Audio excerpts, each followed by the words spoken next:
સ્થાનિક સ્વરાજ્યની ચૂંટણી પહેલા કોંગ્રેસમાં ભડકો સામે આવ્યો છે। પાટણમાં કોંગ્રેસના કાર્યકરોએ પોતાના જ પક્ષના કાર્યાલયને તાળા મારી દીધા છે। પાટણ જિલ્લામાં અનુસૂચિત જાતિ વિભાગમાં નિમણૂકને લઈને ભડકાની સ્થિતિ બની છે। પાટણ જિલ્લાના પૂર્વ એસસી પ્રમુખ હસમુખ સક્સેનાને ફરીથી પદ પર નિયુક્તિ કરવાની માંગણી સાથે દલિત સમાજના આગેવાનોએ કોંગ્રેસ કાર્યાલયને તાળાબંધી કરીને વિરોધ નોંધાવ્યો છે। હસમુખ સક્સેનાનો આરોપ છે કે જિગ્નેશ મેવાણી અને હિતેન્દ્ર પીઠડિયા આ પાટણ જિલ્લા પર કબજો કરવા માંગે છે। તો આવો જાણીએ સમાચાર વિસ્તારથી। નમસ્કાર, જમાવટ સાથે હું છું પાર્થ।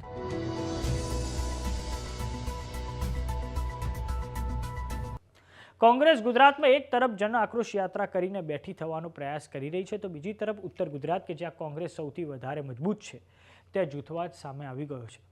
પાટણ જિલ્લામાં અનુસૂચિત જાતિ વિભાગમાં નિમણૂકને લઈને ભડકાની સ્થિતિ બની છે। પાટણ જિલ્લામાં અનુસૂચિત જાતિ વિભાગના પ્રમુખ હસમુખ સક્સેનાને રિપીટ ના કરાતા રોષનો માહોલ છે।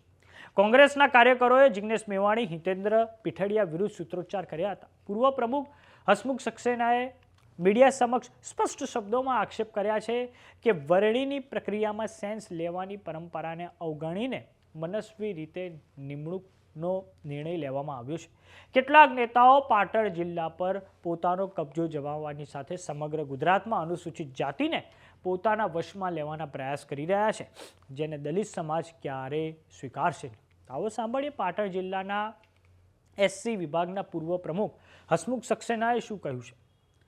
પાટણ જિલ્લા એસસી ડિપાર્ટમેન્ટ ચેરમેન હું હતો। સમયાંતરે સમય પૂરો થતાં રિપીટલી પ્રથા જ્યારે આવી ત્યારે સમગ્ર ધારાસભ્યો, એક્સ ધારાસભ્યો, સિટિંગ ધારાસભ્યો, પ્રમુખો અને 250 આગેવાનો આ જિલ્લાને માગણી એવી કરી હતી કે ભાઈ હસમુખભાઈનું કામ સારું છે, કોંગ્રેસની રીટ ગણાતી અનુસૂચિત જાતિની સંખ્યાઓનો માહોલ વધ્યો છે અને કોંગ્રેસને ફાયદો થયો છે, એમની રિપીટ કરવાની માગણી હતી।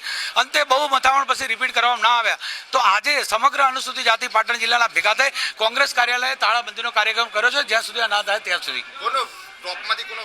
વિરોધ આમાં છે કે મેન રોલમાં એવું જાણવા મળ્યું છે કે જિગ્નેશ મેવાણી, હિતેન્દ્ર પીઠડિયા આ જિલ્લા ઉપર કબજો કરવા માંગે છે, સમગ્ર ગુજરાત અનુસૂચિત જાતિને વશમાં લેવા માંગે છે। એ કોઈ કાળે અમે થવા દેવાના નથી। એવા કયા ખોટા કામ કર્યા હતા એ લોકો? એમણે એવા ખોટા કામ કર્યા છે કે અહીં સમાજ એક છે, દલિત સમાજ નામે ઓળખવામાં આવે છે, પણ તેમને ઉપર બેઠે બેઠે જાતિ, અમારી જાતિમાં જે વર્ગીકરણ કર્યું છે કે આને અન્યાય થયો છે, આના અન્યાય થયો છે, એ અન્યાય થયા નથી। આજ તમને પત્રકાર મિત્રોને જાણવા મળ્યું હશે કે સમગ્ર અનુસૂચિત જાતિના લોકો અહીં ઉપસ્થિત હતા।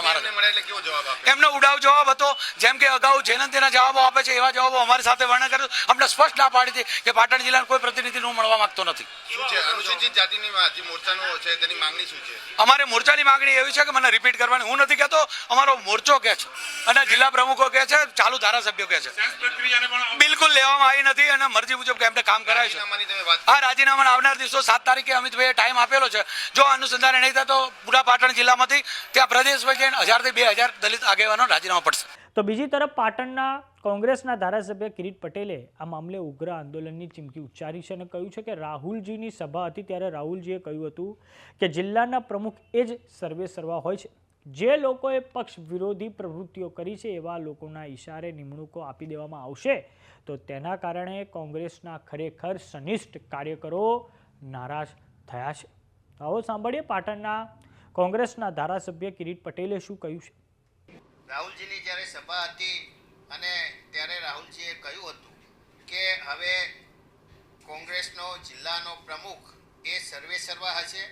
જિલ્લાના પ્રમુખને પણ ખબર ના હોય, તાલુકાના પ્રમુખને પણ ખબર ના હોય અને જે લોકોએ પક્ષ વિરોધી પ્રવૃત્તિ કરેલી છે એવા લોકોના ઈશારે જો નિમણૂકો આપી દેવામાં આવતી હોય તો ખરેખર જે કોંગ્રેસના સનિષ્ઠ કાર્યકરો છે એ નારાજ થયા છે અને નારાજગીનું પરિણામ આજે પાટણ જિલ્લા કાર્યાલય ખાતે દેખાયું છે। કાર્યકરો બહુ ગુસ્સામાં છે। આજે તો કદાચ તાળાબંધી કરી આગામી સમયમાં ઉગ્ર વિરોધ થાય કે કાચ ફોડવામાં આવે કે આવી જે ફૂટેલી તોપોને જે પ્રોત્સાહન આપે છે એવા લોકોને પાટણની અંદર મેથી પાક પણ ચખાડવામાં આવે તો નવાઈ નથી। તો પાટણ જિલ્લામાં જૂથવાદને લઈને ગુજરાત કોંગ્રેસના પ્રદેશ પ્રમુખ અમિત ચાવડાની પ્રતિક્રિયા સામે આવી છે, જેમાં તેમના દ્વારા કહેવામાં આવ્યું છે કે આ અમારા ઘરનો મામલો છે, અમે ઝડપથી તેનો ઉકેલ લાવીશું, બંને જૂથને સાથે બેસાડીને સમાધાન કરવા સૂચના આપી દેવામાં આવી છે।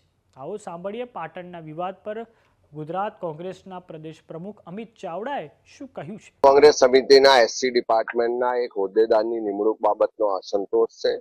એ અંગે અમારા ચેરમેન પ્રદેશના છે હિતેન્દ્રભાઈ, એમની સાથે વાત પણ થઈ છે. પરિવારનો મામલો છે, બેસીને એનું સોર્ટ આઉટ કરશો. એમાં ક્યાંય બીજો બહુ લાંબો પ્રશ્ન નથી. સમાચારોમાં અત્યારે બસ આટલું. જોતા રહો જમાવટ. જો તમામને યુટ્યુબ પર જોઈ રહ્યા તો સબસ્ક્રાઇબ કરો. જો તમામને ઇન્સ્ટાગ્રામ અને ફેસબુક પર જોઈ રહ્યા તો ફોલો કરો. સાથે જ અમારી વોટ્સઅપ ચેનલ આવી ગઈ છે, જોઈન કરવાનું ના ભૂલતા. નમસ્કાર.